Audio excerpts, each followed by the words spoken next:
we have a new episode of InnovEU, and we have new chronicles for you. So this week we have first an analysis of application selection doubts. Let's put it this way.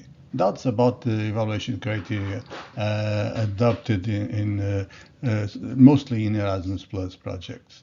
Then we have an interview with Fernando Mota from Portugal. Finally, after all these episodes, we have a Portuguese institution. I know I was kind of forgetting this country.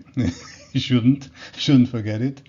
So Fernando is a member of APREDIN, Portuguese NGO. I also am a member of APREDIN for full disclosure.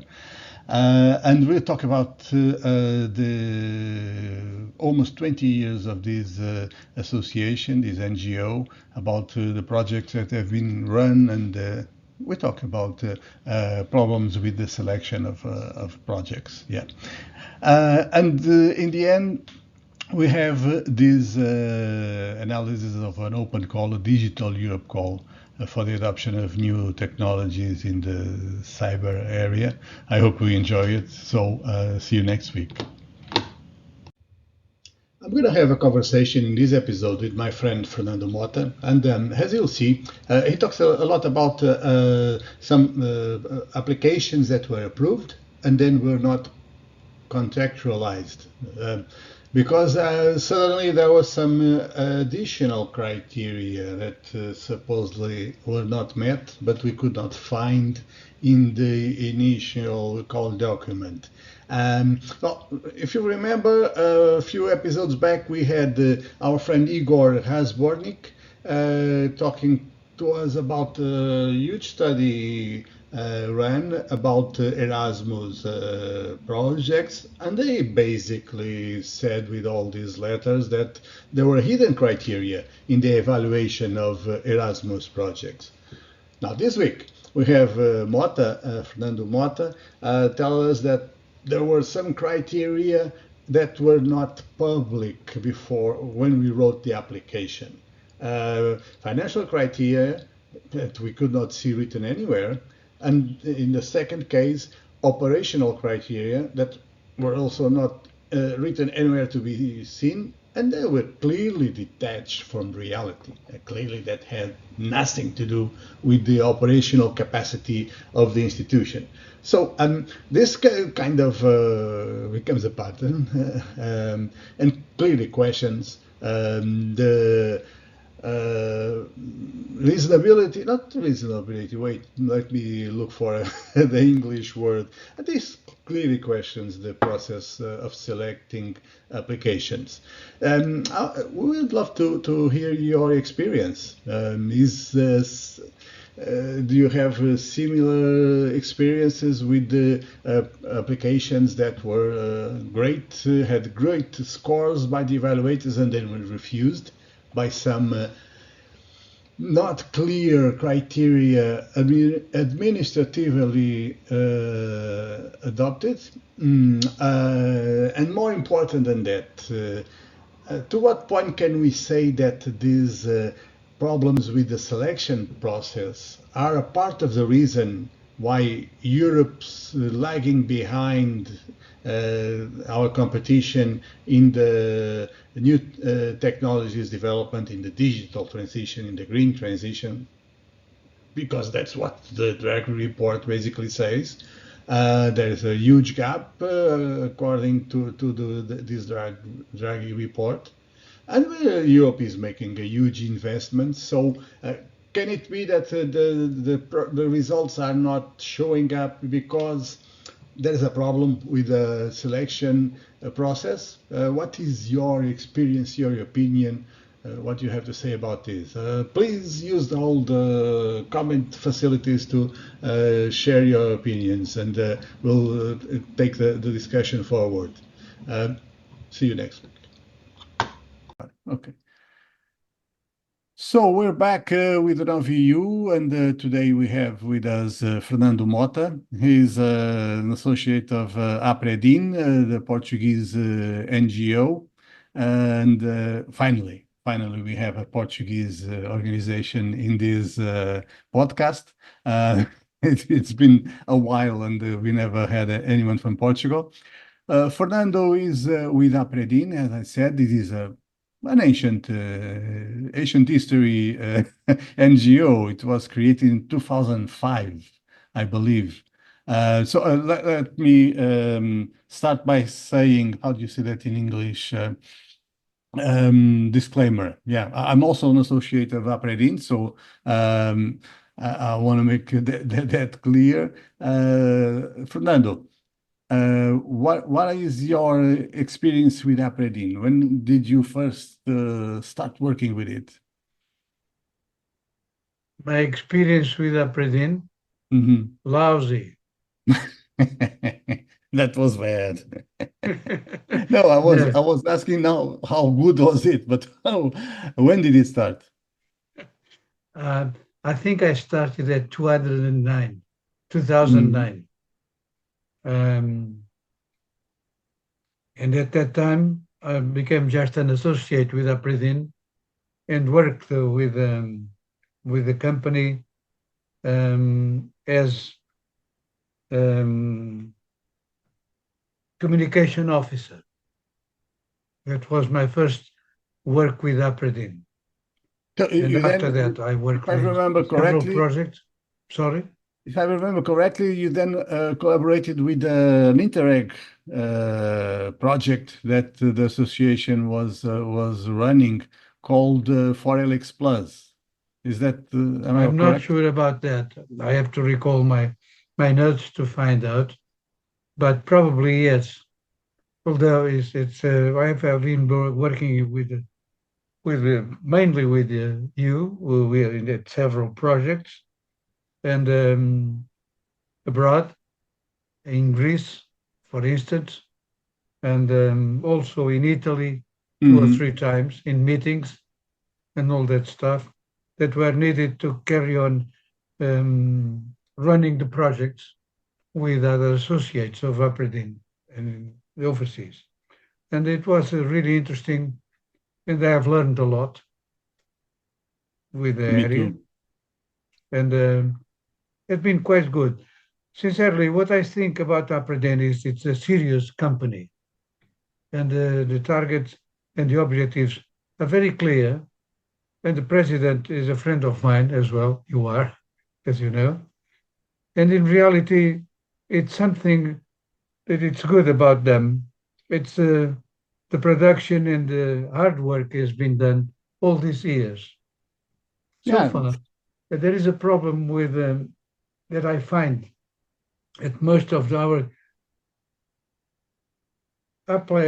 applications to the European to get funds and Hmm. projects.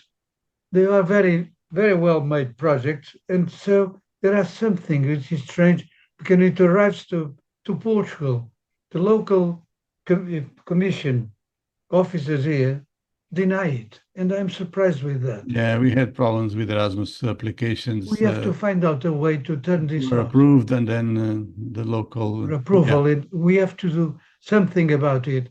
I don't think Yeah. it's fair, and I think the criteria used to disclaim us are lousy, and I Well, don't the agree thing with is that. that there was really no criteria, nothing written. So we found out after the applications were approved, we found out that there were other criteria that were not in the written rules that Yes. we supposedly we were not compliant with those rules. I think that's a serious problem that I needs think to it's a be very addressed. serious problem. And from And my point of view, there is something I want to point out. And I'm going to ask you a question. Uh, is there anybody in the European Commission that overrules what these guys are doing here? no, Because they don't have the no. expertise. So we are coined. Yeah, we have to We have to use write to the. them and find out who is going to rule this and revising the criteria they have used so far. I don't agree with that at all. Actually, no, no, I don't think that's the only solution. The only way forward is to have all the applications being submitted by the institutions they like. they don't like us. So But we shouldn't submit. it's not a choice And there's criteria nothing that written. should be Yeah. used.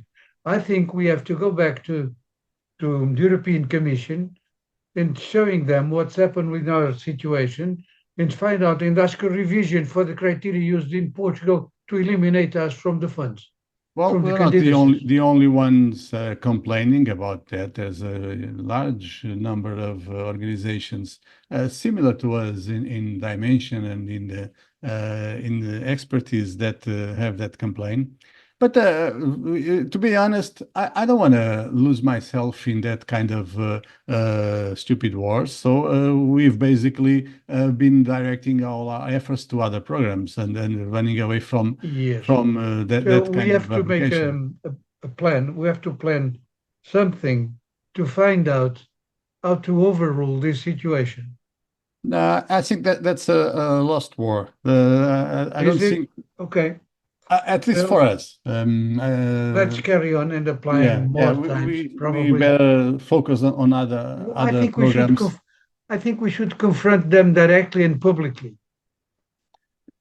Yeah, that would be possible only if they would give face. How do you say that in English? If they stand up for their, but they don't. They don't stand up publicly for Well, so you have uh, no really way of confronting them. So better to divert our attention to other programs. Oh, and one thing you mentioned before, um, or at least this came to my mind when you were talking. Next year, it will be the 20th anniversary of APREDIN. So we should be thinking about some commemorations. And you worked in the past, you worked with APREDIN in the organization of a Congress, at least one or two, I don't know. So we should be making plans for 2025. well, it must be interesting, and I think it's right. And Yeah. maybe we can invite our partners from overseas, from Italy, from Greece, from Romania, and other places, and from Spain as well, um, to come with us to the party. Yeah, actually, if we stick only to the partners we have done projects with, the number of countries will be larger than that because we've done some Interreg Med projects. So we Yeah. had partners, we have had partners in all over the Mediterranean area. We have done Erasmus projects, so we have had partners from the Nordic countries, mostly Denmark. I'm remembering Denmark and Turkey. This could actually fit into the purposes of this NGO because APREDIN has these clear objectives. It was created with two clear objectives to increase innovation and entrepreneurship. And this has been done in many different sectors. We've had projects in tourism, in blue economy, education, culture. That's the good part of the association because since we have many different associates, universities, municipalities, companies, individuals from many different sectors. They have diverse interests, and this could lead us to organize an interesting event, or I'm not sure if an event, but to have some Mhm. initiative that will bring together people from different sectors, but always focusing on how to innovate, how to increase entrepreneurship in those different sectors. Cultural, we had some culture projects, education. I think that this could be, maybe now it's not the time. We are in an interview. Maybe now is not the time to be thinking out loud, but I think that we should develop this. You know what? Just from your brief description of the things, I think we should make um, an historical statement of APREDIN from the beginning and the project involved and everything. And there is something else I would like to do. and I am prepared to do that if you want to do, but I need you to be together with me doing that together. We shall analyze that commission, that Portuguese commission, and see a brief of everyone that works decisively on them to find out how to behave better in the near future. That's a positive perspective on how to face this, yeah. And in fact, you remember Adriana, who did a 1-year internship with us. She did a first draft of an history of the evolution of the association. APREDIN. Yeah, and she made a list of all or almost all the initiatives. So that could be a starting point. I would like to rewrite that together with you. And complaining it made with a strategic point of view of information for some other people. And then let's sell APREDIN again to that commission, the Portuguese one. And I want to find out each one of the decisors at them, including the technicians that analyze the project, to find out their biography. Well, it's not technicians. I'm curious to find out about them and why they decided like that. No, I am. And I think it's a nice work to be done in the future with that will increase our probabilities of success in the near future. Yeah, I think it's the positive way to we gather all the information and then we make a decision. Yeah. You see, that's the way FBI works. Okay, no FBI because we are. No, I'm joking. But in reality, you need to, when there is an enemy, the first thing you must do is to find who are they for us to make the strategic move in the near future, how to approach the project again in a different scope. Yeah, because we are turning 20, but this is not the end of the association. And, this is not. It's just. This is. We didn't lose the battle. We just lose a few. It's just a few another phase. wars, but we didn't lose the war. We lose a few battles, but that's all. To focus on different programs until we have this issue with Erasmus taken care of, or at least understood, which right now I don't understand. To make a candidate to the European funds. Sorry? To make an appliance to the European funds. An application? To make a platform, a communication platform for APREDIN. Yeah, we should do that in a multimedia basis, with not just a written form, but in a multimedia platform. Yeah. Yeah, I think it will be interesting for us.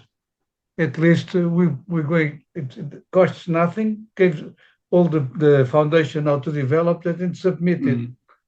So and maybe we can get some funds for that if they are available. I think that's a good plan for the future to develop this some sort of commemoration celebration in 2025 for the 20 years of the association. I think this is one of the objectives we can do together. We can do that by reflecting on the successes and setbacks of developing innovation and entrepreneurship in many different sectors. But apart from that, we're also certainly going to write a large number of new proposals to different programs. We have to filter. We have to make a filter of them to make the priorities, and I think it's always. Let's filter them to make the priorities, and then give our time and best efforts as usual. And congratulate the president of APREDIN for the hard work and fine work he has been doing all the time. Proposals every year, and as usual in this podcast, we'll leave our contacts in the podcast notes so that people who want to join these proposals can get in touch with us. And what I promise everyone, if they get in touch with us, one Fernando will answer them, either you or me. Some Fernando, whatever Fernando will reply to them. I don't know that guy. Yeah.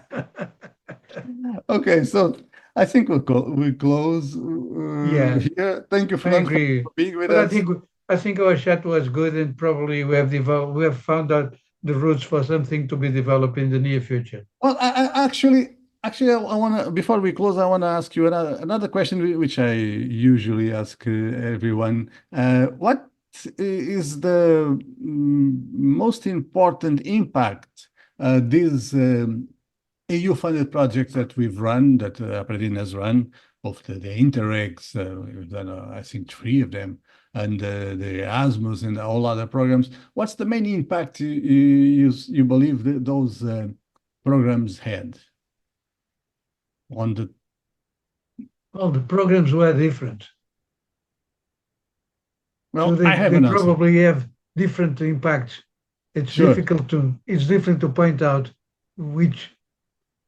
what they have done. But I think for the targets, they have pointed out what they should do in the near future for each one of them, Yeah, you're and sure build you're them right. and they develop the work in the sense they have the objectives more clear. Mm-hmm.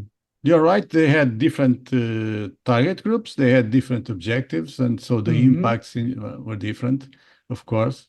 But I was asking this question more. Maybe in my mind, I was thinking more about the us than the target groups, to be honest.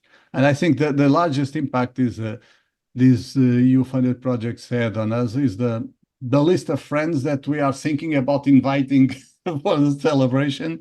And these are basically friends we made along the way in all these I think programs. we should invite the friends that we had success with, as well as the ones we didn't, Sure.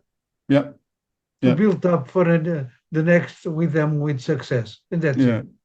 I think you're right. Okay. Thank you, Fernando. See you. Bye-bye. You're welcome. The European Union's Digital Europe program has launched the Digital ECCC 2024 Deploy Cyber 07 call, dedicated to advancing cybersecurity across Europe.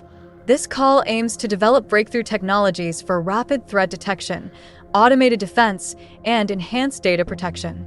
The call focuses on building advanced security operation centers, SOCs, at national and cross-border levels, deploying key digital technologies, and supporting the implementation of EU cybersecurity policies. It's designed to boost Europe's resilience, enabling faster response and proactive protection against cyber threats.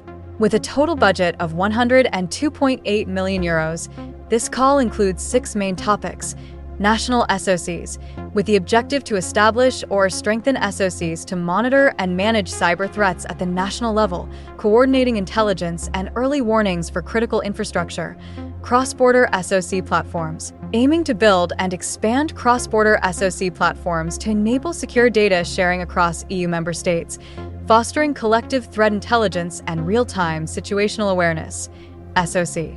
Ecosystem strengthening, which seeks to enhance the cooperation of SOCs, creating a unified EU cyber threat knowledge base and fostering interoperability with tools and training, development and deployment of advanced key technologies, focusing on integrating technologies like AI, quantum computing, and big data analytics to strengthen vulnerability detection, threat response, and data protection across the EU, preparedness support and mutual assistance for large industrial operations, providing resources for large-scale operations to enhance readiness and resilience against cyber threats, including risk assessment, penetration testing, and vulnerability analysis, and support for implementation of EU cybersecurity legislation, assisting EU member states in implementing cybersecurity policies, including the NIS2 Directive and Cyber Resilience Act, to improve regulatory compliance and cybersecurity readiness. Applications are open to public and private entities based in EU member states and eligible EEA countries. Partnerships are required for cross-border projects, with consortia for SOC platforms involving at least 3 eligible countries. Expected outcomes include cutting-edge tools for threat detection, automated malware defense, proactive vulnerability management, and stronger cybersecurity networks across Europe. Key dates include the call opening on July 4th, 2024, with a submission deadline of January 21st, 2025, at 1700 hours Central European Time, and evaluation results expected by May 2025. Funding covers up to 50% of eligible costs, with SMEs eligible for up to 75%. For more details and to apply, visit the EU's Funding and Tenders portal. Don't miss this opportunity to drive innovation and resilience in Europe's cybersecurity landscape. InnovEU, the EU Project Chronicles, is a weekly video podcast. Please subscribe to the Polyxox newsletter to receive every podcast episode. And if you like receiving it, please press like in whatever platform you are watching or listening. Also, please share InnovEU and Polyxox with anyone you feel will enjoy it.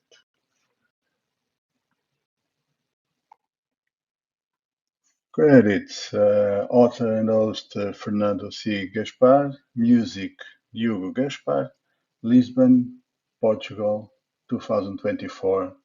Reach us by email or DM.